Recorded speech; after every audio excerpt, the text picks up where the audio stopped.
There are quite a few success stories within the African American Seventh-day Adventist community. And many of the members of our regional conference churches are doing quite well. Now, I'm not just talking about, the celebrities, no disrespect to them, but there are some names that we think of that immediately come to mind, but I'm not talking about them. I'm talking about the thousands of African American Seventh-day Adventists who serve the church as lay members, but who are engaged professionally in business, law, finance, education, government, or what have you. And they make a decent living. Seventh-day Adventists are people who believe in tithing, and because we are one of the highest per capita giving denominations in America, quite a few hundreds of millions of dollars flow through the coffers of the African American members just in North America who are members of the Seventh-day Adventist Church. And that makes the regional conferences multi-million-dollar corporations. One of the things that they've done is a regional retirement program, and it is doing very well. And we're grateful for that because it allows ministers who have served the church to retire with dignity. But that was not originally conceived as a one and done type of initiative, but rather as a first step of many towards Black empowerment and self-determination among African American Seventh-day Adventists.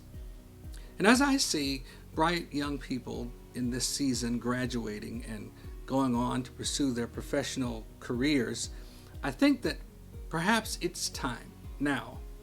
It's time now for us to begin exploring the next phase of what was started so many years ago under the visionary leadership of the regional conference presidents a few decades ago.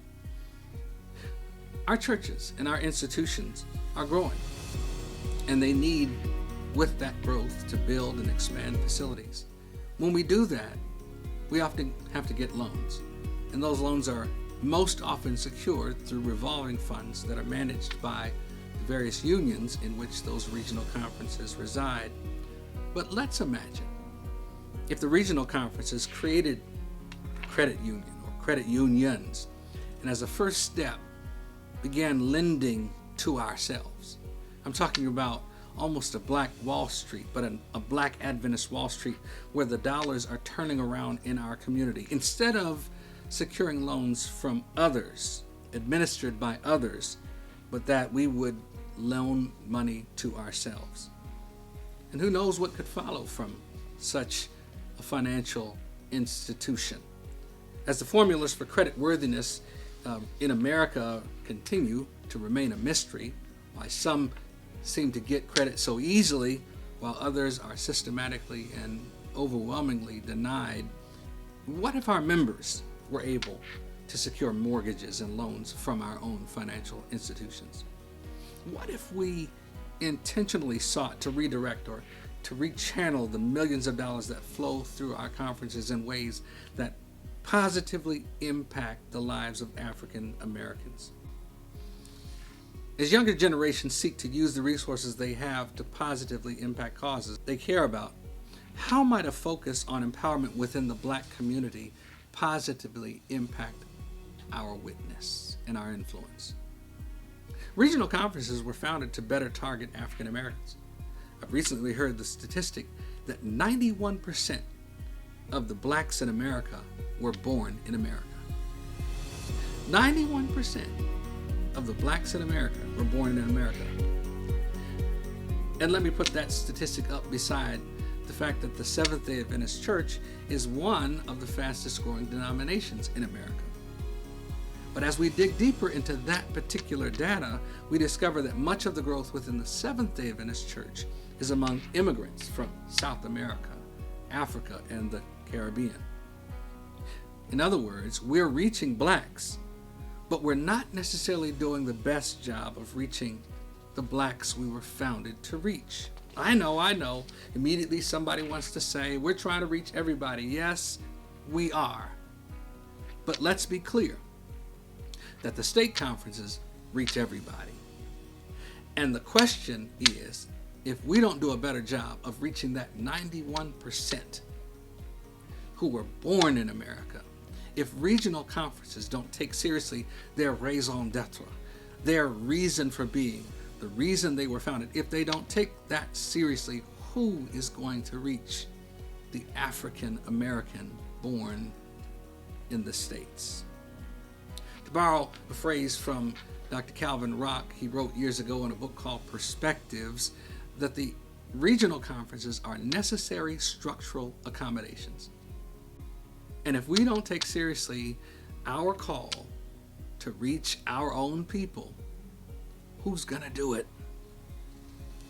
Our churches are often guilty of not always being actively engaged in addressing the issues that tend to plague African Americans, those we were established to reach.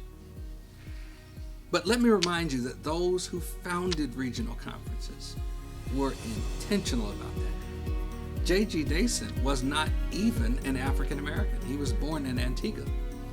But J.G. Dason, as he pastored African Americans and sought to reach them, was extremely pragmatic in his churches and how he was able to address felt needs.